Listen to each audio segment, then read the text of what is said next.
Hi, ఈరోజు morning లేవగానే self care అయితే తీసుకుందామని చెప్పని డిసైడ్ అయిపోయాను. ఎందుకు అంటే నియర్లీ 1 to 2 months అయిపోయింది నేను సెల్ఫ్ కేర్ తీసుకొని. అంటే బాడీ మసాజ్ ఇవన్నీ నేనే చేసుకుంటాను అనమాట. ఫస్ట్లీ బిఫోర్ బాత్ చేయాల్సినవన్నీ చేసేసి ఇలా ఐస్ మోల్డ్ నేను అమెజాన్లో తెప్పించుకున్నాను. దాన్ని ఇలా వాటర్ ఫిల్ చేసి డీప్లో అయితే పెట్టేసాను. పెట్టేసిన తర్వాత దాంట్లో కొంచెం వాటర్ అయితే పోసేసి దాంట్లో ఒక 2-3 minutes ఫేస్ డిప్ చేసేసి ఉంచేసాను. తర్వాత మళ్ళీ ఇంకో 2-3 minutes అలా 3 to 4 times చేసి ఫైనల్గా అయిపోయిన తర్వాత కొంచెం ఫేస్ అయితే క్లీనప్ చేసేసుకుని అండ్ హ్యాండ్స్కి నా లెగ్స్కి కూడా సెల్ఫ్ కేర్ తీసుకుందామని ఇలా ఆముదంలో ఒక 3 to 4 spoons of honey mix చేసేసుకుని దాన్ని బాడీ అంతా మసాజ్ అయితే చేసేసుకుంటున్నాను నేను ఇక్కడ. ఇది ఎంత బాగా పనిచేస్తుంది అంటే బ్లడ్ సర్క్యులేషన్ అండ్ స్కిన్ అయితే మంచి గ్లో వచ్చేస్తుంది.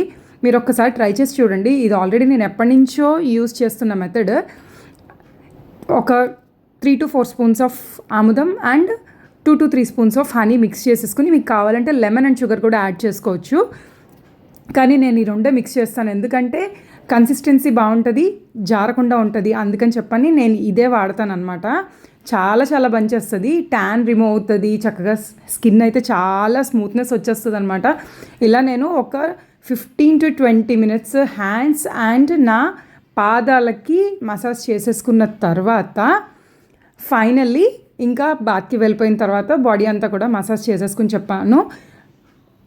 బాత్ అయిపోయి పూజ అంతా అయిపోయిన తర్వాత ఇక్కడ కుకింగ్ సెక్షన్లోకి వచ్చాను అనమాట. పిల్లలు పొటాటో ఫ్రై అయితే అడిగారు. దానికోసం ఇక్కడ నేను పొటాటోస్ అవి పీల్ చేసేసుకుంటున్నాను.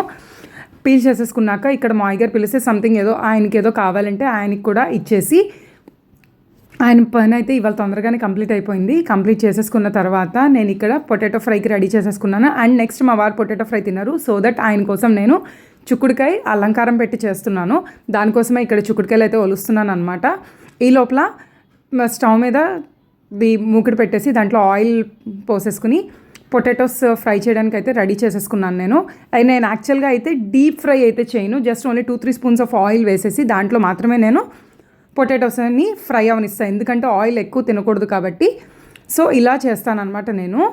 ఇది కంప్లీట్ అయిపోయిన తర్వాత పక్కనే నేను చుక్కుడుకాయ పెట్టేశాను. చుక్కుడుకాయ డైరెక్ట్ మూకిట్లో చేస్తే అది క్రిస్పీగా అవుతుందని చెప్పని మా వారైతే తినరు. అందుకే ఫస్ట్లీ ఇలా వాటర్లో బాయిల్ చేసేసి కర్రీ చేసేటప్పుడు కొంచెం కన్సిస్టెన్సీ కోసం అదే వాటర్ నేనైతే కర్రీకి యూస్ చేస్తాను అనమాట. అది ఓ పక్కన అయిపోతుంటే ఇక్కడ రసం అయితే పెట్టడానికి ప్రిపేర్ చేసుకుంటున్నాను. ఒక బౌల్లోకి వాటర్ తీసుకుని చింతపండు యాజ్ యూజువల్గా మా మామయ్య గారికి కంపల్సరీ స్వీట్నెస్ కావాలి. దానికోసం పటికి బెల్లం పౌడర్, ఉప్పు, పచ్చిమిర్చి అండ్ కరివేపాకు, ఫైనల్గా మా మదర్ ప్రిపేర్ చేసి ఇచ్చిన రసం పౌడర్ కూడా యాడ్ చేసేస్తున్నాను. యాడ్ చేసేసిన తర్వాత దానికి కొంచెం తాలింపు యాడ్ చేసేస్తే అక్కడికి నా కుకింగ్ అయితే కంప్లీట్ అయిపోతుంది.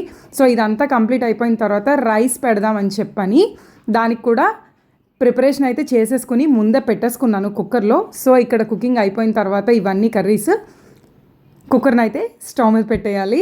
సో అక్కడికి నా కుకింగ్ సెషన్ అయితే కంప్లీట్ అయిపోతుంది. ఇది కంప్లీట్ అయ్యేలోపు మా వారు భోజనానికి వస్తారు.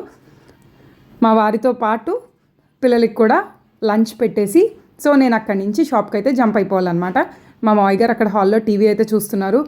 ఆయన మార్నింగ్ లేచిన దగ్గర నుంచి 11-11:30కి టీవీ దగ్గర కూర్చుంటే ఇంకా ఫైనల్గా రాత్రి 9:30, 10కి టీవీ దగ్గర నుంచి లేస్తారు. ఈ లోప మొత్తం ఆయన వాష్రూమ్కి వెళ్ళాలన్నా, లేదు వాటర్ కావాలన్నా, లంచ్ పెట్టాలన్నా, టిఫిన్ పెట్టాలన్నా అన్నీ కూడా అక్కడే అవుతాయి అన్నమాట, టీవీ దగ్గరే.